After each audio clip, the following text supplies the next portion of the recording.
ओम नमः शिवाय। आज मैं आपके सामने 12 ज्योतिर्लिंगों की महिमा प्रस्तुत करने जा रही हूँ, जिसमें से सर्वप्रथम श्री सोमनाथ जी के बारे में बता रही हूँ। यह ज्योतिर्लिंग सोमनाथ नामक विश्व प्रसिद्ध मंदिर में स्थापित है। यह मंदिर गुजरात प्रांत के काठियावाड़ क्षेत्र में समुद्र के किनारे स्थित है। पूर्व में यह क्षेत्र प्रभास के नाम से जाना जाता था। इस ज्योतिर्लिंग की कथा पुराणों के अनुसार दक्ष प्रजापति की 27 कन्याएं थीं। उन सभी का विवाह चंद्र देवता से हुआ था, किंतु चंद्रमा का समस्त अनुराग उनमें से केवल एक रोहिणी के प्रति ही रहता था, जिससे अन्य कन्याओं को बहुत कष्ट रहता था। बहुत समझाने के बाद भी कोई अंतर ना पड़ा। अंततः दक्ष ने क्रुद्ध होकर उन्हें क्षयी होने का शाप दिया। चंद्रमा भी बहुत दुखी होकर और चिंतित उनकी प्रार्थना पर देवताओं ने ब्रह्मा जी से शाप मुक्ति के लिए अनुरोध किया। तत्पश्चात चंद्रदेव ने मृत्युंजय भगवान की आराधना और घोर तपस्या करते हुए 10 करोड़ मृत्युंजय मंत्र का जाप किया। प्रसन्न होकर भगवान शिव ने अमृतत्व का वर प्रदान किया। शाप मुक्त होकर चंद्रदेव ने अन्य देवताओं के साथ मिलकर भगवान शिव से प्रार्थना की कि आप माता पार्वती के साथ सदा के लिए प्राणियों के उद्धार्थ यहाँ निवास करें। भगवान शिव ने उनकी इस प्रार्थना को स्वीकार करके ज्योतिर्लिंग के रूप में माता पार्वती के साथ यहीं पर निवास करने लगे। ओम नमः शिवाय। अब मैं आपके सामने नंबर 2 पर श्री मल्लिका अर्जुन ज्योतिर्लिंग के बारे में कथा प्रस्तुत करने जा रही हूँ। यह ज्योतिर्लिंग आंध्र प्रदेश की कृष्णा नदी के तट पर श्री शैल पर्वत पर स्थित है। इस पर्वत को दक्षिण का कैलाश कहा जाता है। पुराणों में इस ज्योतिर्लिंग की कथा इस प्रकार बताई गई है। भगवान शिव के दोनों पुत्र गणेश और कार्तिकेय जो विवाह के लिए झगड़ रहे थे, दोनों ही पहले विवाह करना चाहते थे। उनके इस झगड़े को देखकर भगवान शंकर और माँ पार्वती ने कहा कि तुम लोगों में से जो पहले पृथ्वी का चक्कर लगाकर लौट आएगा उसी का विवाह पहले कर दिया जाएगा। कार्तिकेय जी तुरंत पृथ्वी की प्रदक्षिणा के लिए दौड़ पड़े, पर गणेश जी ने दूसरा उपाय खोजा। सामने बैठे माता पिता का पूजन करने के पश्चात उनकी 7 प्रदक्षिणाएं पूरी करके उन्होंने पृथ्वी प्रदक्षिणा का कार्य पूरा कर लिया। जब तक कार्तिकेय जी लौटते तब तक गणेश जी का विवाह हो चुका था और 2 पुत्र भी प्राप्त हो चुके थे। स्वामी कार्तिकेय रुष्ट होकर क्रोंध पर्वत पर चले गए। माता पार्वती उन्हें वहां मनाने पहुंची और पीछे भगवान शंकर भी वहां पहुंचकर ज्योतिर्लिंग के रूप में प्रकट हुए और सर्वप्रथम इनकी अर्चना मल्लिका पुष्पों से की गई थी, इसलिए उनका नाम मल्लिका अर्जुन पड़ा। अब मैं नंबर 3 पर श्री महाकालेश्वर जी की कथा प्रस्तुत करने जा रही हूँ। यह ज्योतिर्लिंग मध्य प्रदेश के उज्जैन नगर में स्थित है। पुण्य सलिला शिप्रा नदी के तट पर अवस्थित यह उज्जैन नगर प्राचीन काल में उज्जैनी के नाम से विख्यात था। इसे अवंतिकापुरी भी कहते थे। यह स्थान भारत के परम पवित्र सप्तपुरियों में से एक है। इस ज्योतिर्लिंग के विषय में कथा इस प्रकार कही जाती है कि किसी समय अवंतिकापुरी उज्जैनी में एक वेद पाठी तपोशिष्ट व अत्यंत तेजस्वी ब्राह्मण रहते थे। एक दिन दूषण नामक अत्याचारी असुर उनकी तपस्या में विघ्न डालने वहां आ पहुंचा। ब्रह्मा जी के वर से वे बहुत शक्तिशाली हो गया था। उसके अत्याचार से चारों ओर त्राही त्राही मची थी। ब्राह्मण को कष्ट में देखकर प्राणी मात्र का कल्याण करने वाले भगवान शिव वहां प्रकट हुए। उन्होंने एक हुंकार मात्र से उस दानव को वहीं पर भस्म कर दिया। भगवान वहां हुंकार सहित प्रकट हुए, इसलिए उनका नाम महाकाल पड़ा और इसलिए इस पवित्र ज्योतिर्लिंग को महाकाल के नाम से जाना जाता है। जय श्री महाकाल।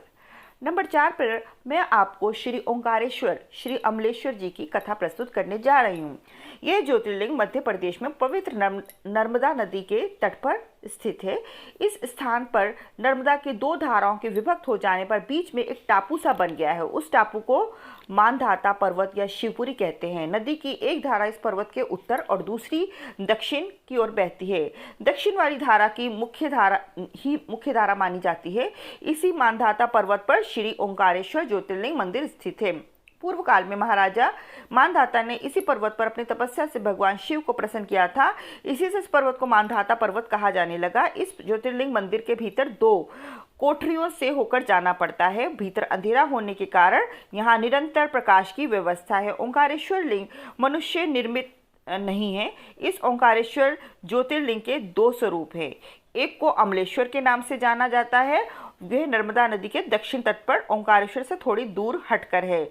पृथक होते हुए भी दोनों की गणना एक में ही की जाती है, अतः दोनों के ही दर्शन अनिवार्य हैं, अन्यथा यात्रा संपूर्ण नहीं मानी जाती। नंबर 5 पे मैं आपको श्री केदारनाथ जी के बारे में बताने जा रही हूँ। उत्तरांचल प्रांत में यह ज्योतिर्लिंग पर्वतराज हिमालय की केदार नामक चोटी पर अवस्थित है। यह ज्योतिर्लिंग की कथा पुराणों के अनुसार इसी भूमि पर महातपस्वी श्री नर और नारायण ने बहुत वर्षों तक भगवान शिव को प्रसन्न करने के लिए घोर तपस्या की। कई हजारों वर्ष तक वे निराहार रहकर एक पैर पर खड़े होकर शिव का नाम जपते रहे।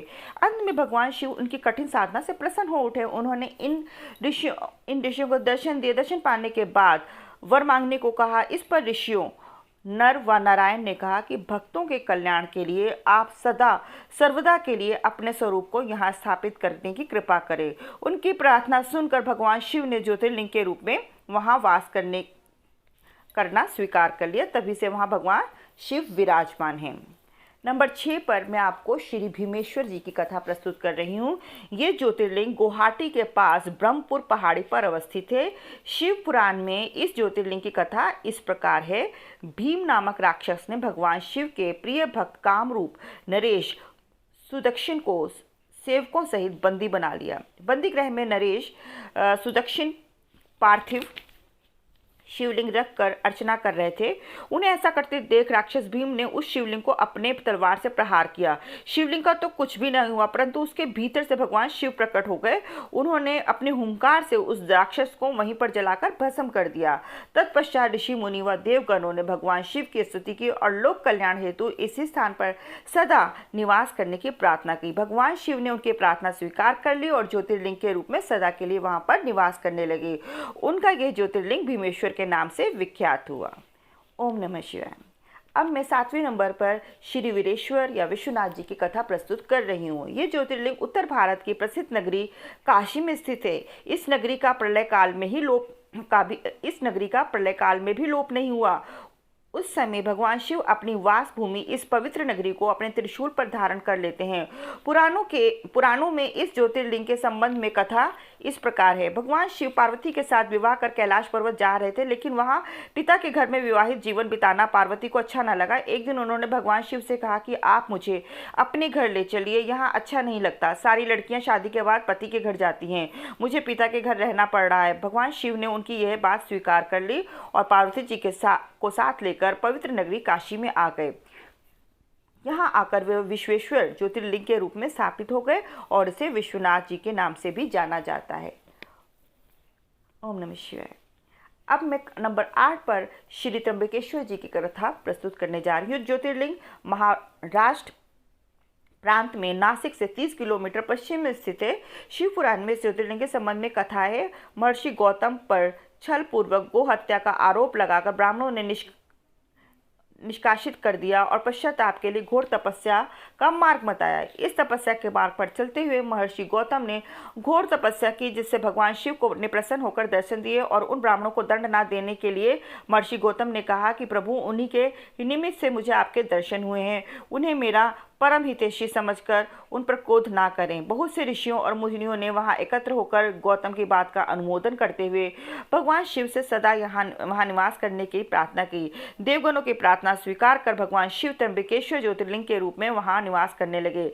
महर्षि गौतम द्वारा लाई हुई गंगा जी भी वहीं पास में गोदावरी के नाम से प्रवाहित होने लगी।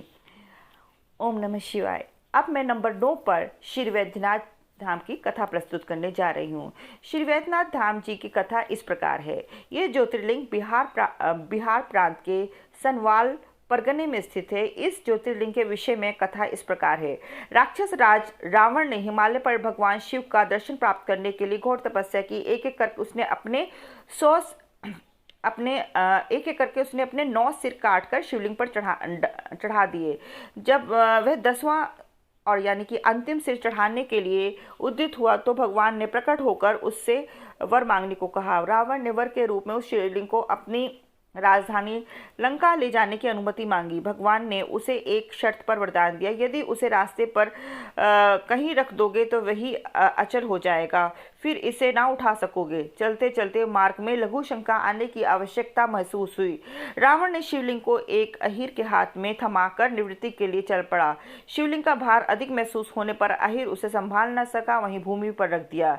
जब रावण लौटा तो उसने बहुत प्रयास किया किंतु शिवलिंग को ना उठा पाया। अंत में शिवलिंग पर अपने अंगूठे का निशान बनाकर उसे वहीं छोड़कर लंका लौट आया। वही ज्योतिर्लिंग श्री वैद्यनाथ के नाम से ही जाना जाता है। ओम नमः शिवाय। अब मैं आपको नंबर 10 पे श्री नागेश्वर जी के बारे में कथा प्रस्तुत करती हूँ। यह ज्योतिर्लिंग गुजरात प्रांत में द्वारिकापुरी से लगभग 17 मील की दूरी पर स्थित है। इस ज्योतिर्लिंग के संबंध में पुराणों में कथा दी हुई है। सुप्रिय नामक एक बड़ा धर्मात्मा और सदाचारी वैश्य था। वह भगवान शिव का अनन्य भक्त था। वह निरंतर उनकी इस आराधना, पूजन और ध्यान में तरुणील रहता था। ऐसे शिव भक्त को दारुक नामक एक राक्षस ने बंदी बना लिया था। सुप्रिय अपनी बंदियों की मुक्ति के लिए एकाग्र मन से भगवान शिव की आराधना करने लगा। ये देख दारुक राक्षस ने सभी बंदियों को मारने का आदेश दिया, परंतु शिव भक्त सुप्रिय जरा भी विचलित नहीं हुआ और शिव आराधना में लगा रहा। भगवान शिव प्रार्थना सुनकर कारागार में एक ऊंचे स्थान पर सिंहासन पर स्थित होकर ज्योतिर्लिंग की रूप में प्रकट हुए। उन्होंने सुप्रिय को दर्शन देकर अपना पशुपत अस्त्र भी प्रदान किया। उसी शस्त्र से राक्षस दारुक और उसके सहायकों का वध करके सुप्रिय शिव धाम को चला गया। भगवान शिव के आदेश अनुसार ही इस ज्योतिर्लिंग का नाम नागेश्वर पड़ा। श्री सेतुबंध नंबर 11 पे मैं आपको श्री सेतुबंध रामेश्वरम जी के बारे में कथा प्रस्तुत कर रही हूँ। इस ज्योतिर्लिंग की स्थापना मर्यादा पुरुषोत्तम भगवान श्री रामचंद्र जी ने की थी। इस ज्योतिर्लिंग के संबंध में कथा इस प्रकार है। जब भगवान श्री राम लंका पर चढ़ाई करने जा रहे थे तो तब भगवान श्री राम ने इस स्थान पर समुद्र तट की बालुका से शिवलिंग बनाकर उसका पूजन किया था। ऐसा भी कहा जाता है कि स्थान पर ठहर कर श्री राम पानी पी रहे थे, तभी आकाशवाणी हुई कि मेरी पूजा किए बिना ही जल पीते हो। इस वाणी को सुनकर भगवान श्री राम ने बालुका से शिवलिंग बनाकर उसकी पूजा की। भगवान श्री राम की आराधना से प्रसन्न होकर भगवान शिव प्रकट हुए और उन्हें दर्शन दिए और वर मांगने को कहा। भगवान श्री राम ने भगवान शिव से रावण पर विजय प्राप्त करने का वर मांगा। उन्होंने प्रसन्नता के साथ ये वर श्री राम को दिया। भगवान शिव ने लोक कल्याणार्थ ज्योतिर्लिंग के रूप में वही निवास करने की सबकी प्रार्थना भी स्वीकार कर ली और तभी से ये ज्योतिर्लिंग यहाँ पर विराजमान है। ओम नमः शिवाय। नंबर 12 पे मैं श्री घुमेश्वर जी की कथा, सुंदर कथा प्रस्तुत करने जा रही हूँ। 12 ज्योतिर्लिंगों में ये अंतिम ज्योतिर्लिंग है। यह महाराष्ट्र प्रदेश के दौलताबाद से 12 मील दूर वैरूल गांव में स्थित है। इस ज्योतिर्लिंग के विषय में पुराणों में कथा है कि सुधर्मा नामक एक तपोनिष्ठ ब्राह्मण था, जिसकी पत्नी का नाम सुदेहा था। उनके कोई संतान नहीं थी। संतान की इच्छा के कारण सुदेहा ने अपनी छोटी बहन घुष्मा का विवाह सुधर्मा के साथ करा दिया और उन्हें पुत्र रत्न की प्राप्ति हुई। सब प्रसन्न थे, परंतु सुदेहा के मन में कुविचार बढ़ने लगा कि यहाँ मेरा कुछ नहीं है, सब कुछ घुष्मा का है। एक दिन उसने अपने पुत्र को मारकर उसी तालाब में फेंक दिया जिसमें घुष्मा पूजन के उपरांत शिवलिंग छोड़ दिया करती थी। इस बात का पता चलते ही चारों ओर कोहराम मच गया, परंतु घुष्मा रोज की भांति पूजन कर शिवलिंग को उसी तालाब में विसर्जित करने गई। तब उसने देखा कि उसका पुत्र उसी तालाब से चला आ रहा है। इसी समय भगवान शिव प्रकट होकर घुष्मा से वर मांगने को कहते हैं और वह सुदेहा पर क्रोधित थे।